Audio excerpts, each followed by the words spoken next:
نماز پڑھنے کا مسنون طریقہ۔ حضرت ابو ہریرہ رضی اللہ عنہ فرماتے ہیں کہ نبی صلی اللہ علیہ وسلم مسجد میں تشریف لائے، اس کے بعد ایک شخص آیا اور نماز پڑھنے لگا۔ نماز کے بعد اس نے آ کر نبی کریم صلی اللہ علیہ وسلم کو سلام کیا۔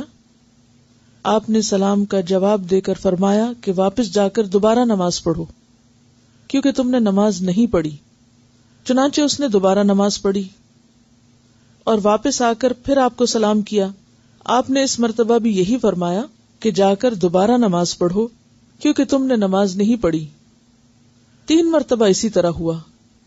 آخر اس شخص نے کہا کہ اس ذات کی قسم جس نے آپ کی بعثت حق پر کی ہے، یعنی حق کے ساتھ آپ کو نبی بنا کر بھیجا ہے، میں تو اس سے اچھی نماز پڑھنا نہیں جانتا، اس لیے آپ مجھے اچھی طرح نماز کی تعلیم دے دیجیے۔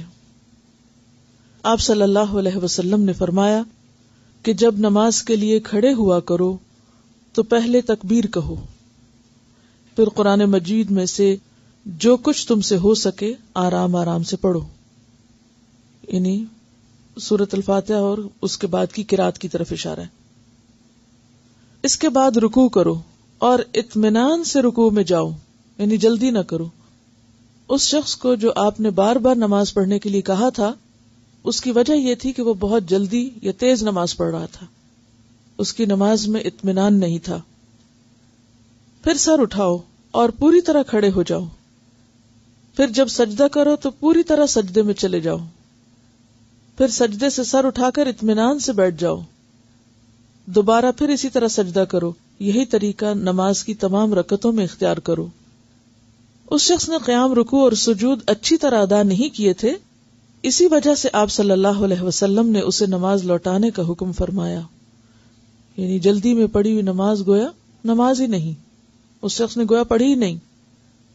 اچھی نماز یعنی فرض، سنت، نفل جس طرح آپ نے سکھائی پڑھی جائے تو فی رکعت کم از کم 3 منٹ لگتے ہیں، اور فجر کی نماز میں کم از کم 5 منٹ فی رکعت، کیونکہ فجر کی نماز میں زیادہ تر لمبی صورتیں پڑھنا آپ صلی اللہ علیہ وسلم کی عادت مبارکہ تھی۔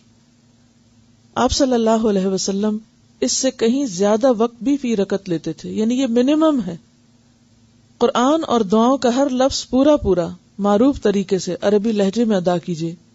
بہتر ہوگا کہ ایک نماز بآواز بلند پڑھ کر کسی دوسرے کو سنا دیجیے، اس لیے کہ انسان اپنی غلطی خود نہیں پکڑ پاتا، انسان کو خود نہیں پتا چلتا کہ وہ کہاں غلط ہے۔ ہر نماز یہ سمجھ کر پڑھیے کہ یہ آپ کی آخری نماز ہے، یعنی ہر نماز کو بہترین بنانے کی فکر ہو، کیونکہ کوئی نہ کوئی نماز تو آخری ہونی ہی ہے، تو بہتر ہے کہ ہر نماز اسی طرح پڑھی جائے تاکہ آخری بھی اچھی سی پڑھی جا سکے۔ آپ صلی اللہ علیہ وسلم کی پہلی رکعت کے قیام کا اندازہ عام طور پر بقدر 30 آیات قرآنی اور دوسری رکعت کے قیام کا اندازہ اس کا آدھا تھا، یعنی پہلی رکعت طویل ہوتی تھی اور دوسری رکعت اس سے آدھی طویل ہوتی تھی، یعنی اگر پہلی رکعت میں 30 آیات پڑھتے تو دوسری میں 15 تقریباً۔ آپ صلی اللہ علیہ وسلم سے فجر اور مغرب کی نماز میں سورہ طور کا پڑھنا بھی ثابت ہے، فجر اور مغرب کی۔ اس سے پتہ چلتا ہے کہ مغرب کی نماز بھی بہت جلدی نہیں پڑھنی چاہیے، نہیں بعض اوقات آپ نے وہ قرات جو فجر میں کی اور فجر کی قرات طویل ہوتی ہے تو وہی مغرب میں کی، تو اس سے پتہ چلتا ہے کہ مغرب کی نماز بھی وقت لے کر پڑھنی چاہیے۔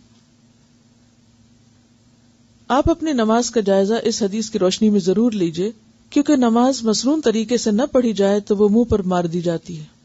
مسنون نماز پڑھنے کی تفصیل کے لیے ہماری کتاب 1000 منتخب احادیث ماخوذ از بخاری شریف نماز کا بیان پڑھیے، یہ انہوں نے بخاری کا ترجمہ لے کے اس میں سے ریپیٹیشن نکال کر ایک کتاب اردو میں چھاپی ہے، اچھی مفید کتاب ہے، کوئک ریفرنس کے لیے سب کے لیے وہ اچھی ہے انشاءاللہ۔